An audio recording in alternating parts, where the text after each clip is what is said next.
Hey everybody, this is Everyday Commentary, and this is a video overview of this flashlight. This flashlight is the SPY 007, and it's a flashlight made by a gentleman known as Data on Candle Power forums. He has a business called Coolfall. This flashlight runs two CR123A two CR123A batteries, and it has 6-stage rotary knob to control output.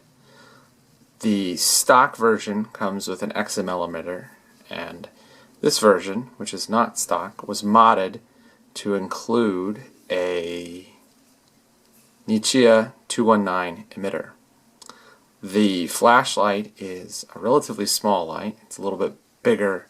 It's obviously thicker than a Zippo, but the print on a Zippo is about, let me see. Yeah, so it's like a third larger than a Zippo. Obviously, it's pretty significantly thicker. Overall, this is a very, very high quality light. I got this one in trade. As you can see, it's a user. There are some marks on the light, but this light is a true work of pure craftsmanship. Everything about this light is really quite incredible. The knob feels like the mechanism on a very nice watch. The titanium has been, let's see if we can get up a little closer. There we go. The titanium has been expertly machined. The entire thing is made out of one solid piece of titanium, and the batteries pop out, and the battery compartment is just milled inside of this one solid piece of titanium. It's a very heavy light. The overall weight is significantly greater than most flashlights, because most flashlights run one CR123A battery. So even though something like the Gizmo Haiku is taller, it's not quite as wide, and it's certainly not as heavy. This flashlight is a very expensive light. It retails for almost $1,000. You can get one with a checker pattern here, and that will add almost another $400 onto your total. Data makes one light that's nicer than this one, and it's called the Tri-V, and it has this emitter and then another two emitters, one for throw and then one for in-can. But that light is not as robust as the SPY 007. He also made an older light called the SPY 005, and that light has more of a Art Deco feel. It has a black aluminum body, and the knob is sort of a rounded knob, and then there's a flare out here instead of a straight head. Overall, the light is a really gorgeous piece of design. It fits really well in the hand, so your hand just sort of goes around it naturally, and then you can control the output from there. You can see that it really puts out a ton of light. Like on the highest high, it's very, very bright. I don't have an integrating sphere, but it runs right up there with like a 300, 400 lumen light. But as you know, the higher the lumens go, the less your eyes are able to sort of adjust to what they're seeing, and so your eyes see light logarithmically. So, you know, to get a double brightness at 400 lumens, you don't go up to 800 lumens, you go much higher. So it's really hard to judge lumens by the eye. There are two milled slots on either side between the knob and the head, and those are for tritium inserts. They're orange tritium inserts. There are also aftermarket additions.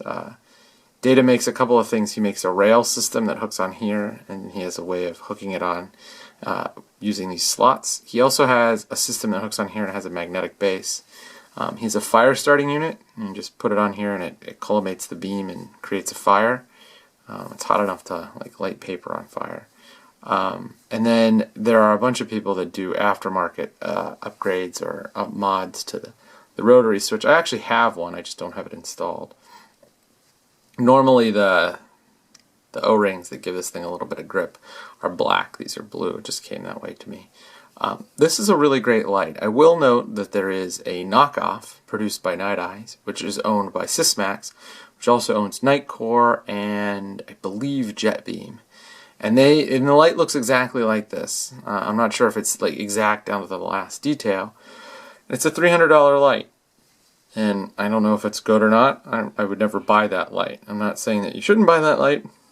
Actually, I am saying you shouldn't buy that light, but I would never buy that light. It just seems like it's a really sort of shameless knockoff of this light. And while this light is really expensive, and I understand that most people aren't going to buy a $1,000 flashlight, including myself, I didn't buy it. It just strikes me. It leaves too bad of a taste in my mouth for somebody to just rip this design off. It's such a distinctive look. It's really hard to say like, oh, well, we just created it independently. It's clearly just a ripoff.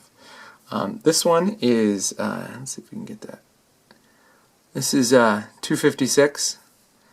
And the last thing about this light that's really interesting is it's fully programmable. And so what you do to program it is you take the battery compartment off, take the batteries out, and then with the batteries out, you select one of 6 inputs on using the rotary knob. You put the batteries back in, and then it's in one of 6 different programming modes or setups.